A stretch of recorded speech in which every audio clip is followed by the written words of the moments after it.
Okay, last topic. Well, I guess this totally flows in. Oh, there's a reason why we wrote it this way. We were methodical. Unrealistic expectations. Oh. Like from your journey, from all of this, everything we've talked about, like the self care, the entrepreneurship, your soul's purpose, like everything you're doing and expectations that don't really line up. That, I mean, oh my gosh, stick your hand up if you thought, you were just going to go through this journey and have the most magical life and not so like have any problems because you're connected to source, your guide, spirit, team, God, universe, and life was going to be wonderful. I think a lot of people project that. That's why too. Well, because either they're delusional in avoidance and they run away from their problems because they're afraid it'll lower their vibration. Like unrealistic expectations that you're going to go wherever. And okay, so let me throw Amanda Francis under the bus. Ooh. With this last, Beverly Hills. And that was one of the things I noticed about watching, and I'm a huge Beverly Hills fan. I've like watched every season. She comes on to season 15. But it was that unrealistic expectation that that group would function how she does in her spiritual world with her spiritual group. Like nobody would say anything negative to her. And when they did, she avoided. Like just stuff like that. Everything. Yeah, like she couldn't function into yeah. a normal, and I'm not going to call those ladies normal by any means, but outside that bubble. And I think that is thinking that people are going to adjust their lives to how you can function in your bubble.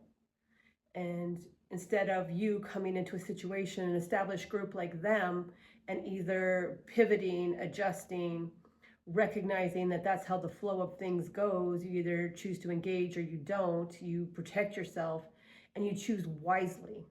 Like I don't think that she made those wisely choices. She engaged, she chattered, she talked. And then when push come to shove and they act how they always react, and you can see that by watching the other 14 seasons, you know what's going to bite you in the ass, and then you avoid. She was so calculated though. She drove me crazy.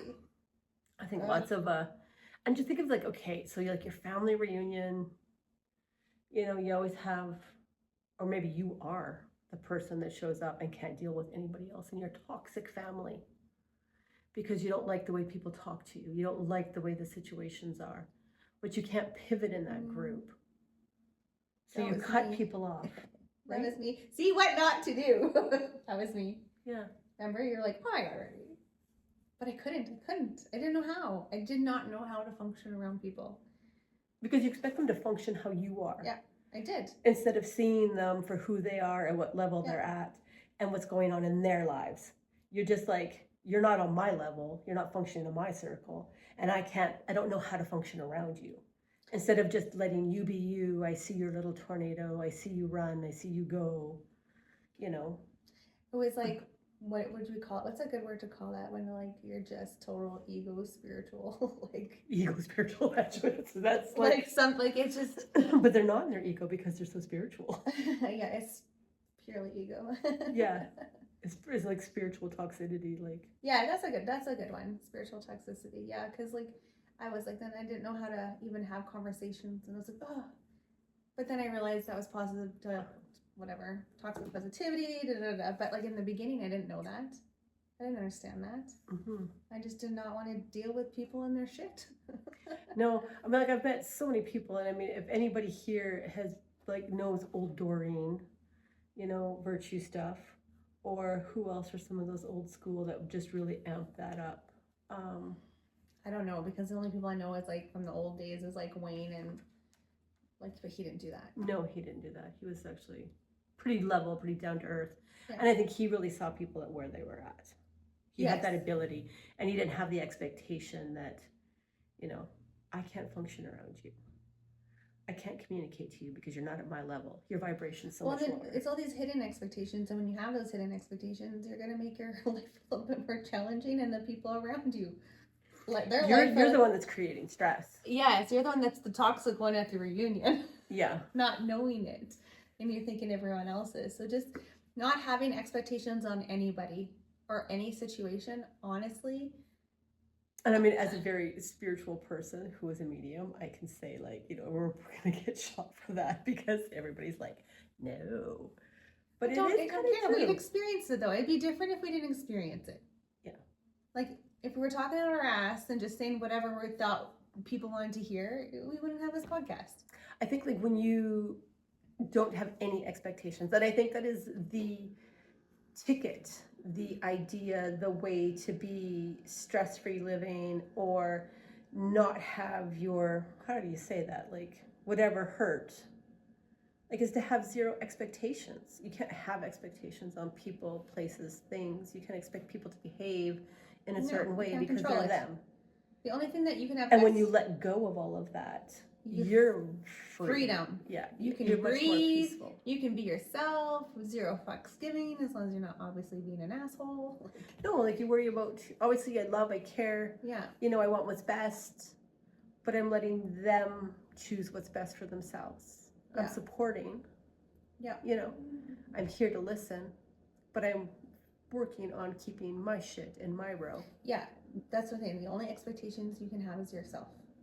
Is your internal stuff, your goal, your expansion, your whatever, working on whatever you need to be working on. Maybe you're a reactive person, you're trying to be more responsive, like, you know, those things. Those are your expectations. That is it. And that's hard pill to swallow. I think the hardest, like the expectation to come to terms with is like when people go on the spiritual journey or they constantly expect, you know, when I quit my job, my life is going to be better. I expect when I, you know, start my own business, life is going to be better. I expect, you know, it's like, I think of Clark Griswold and his big Christmas expectations. It's a big bonus. Yeah. So yeah, those kind of things. But we all go through it. It is a part of the process until you can find balance. I feel like we are all in like this teeter-totter. Like I feel like, for an example, people who are very passive, they will all of a sudden when they're trying to set boundaries and become stronger, and they'll go to like the aggressive side.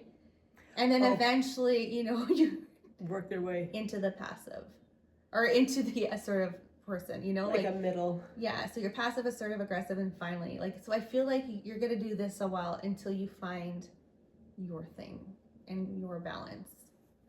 Yeah, absolutely. So, okay. Anything else? No, I think I just want to wrap it up. Okay, guys. Well, again, thank you for your time, for being here. Please like and share, like we said before, and check out our links if you're interested. And see you next time. bye, guys.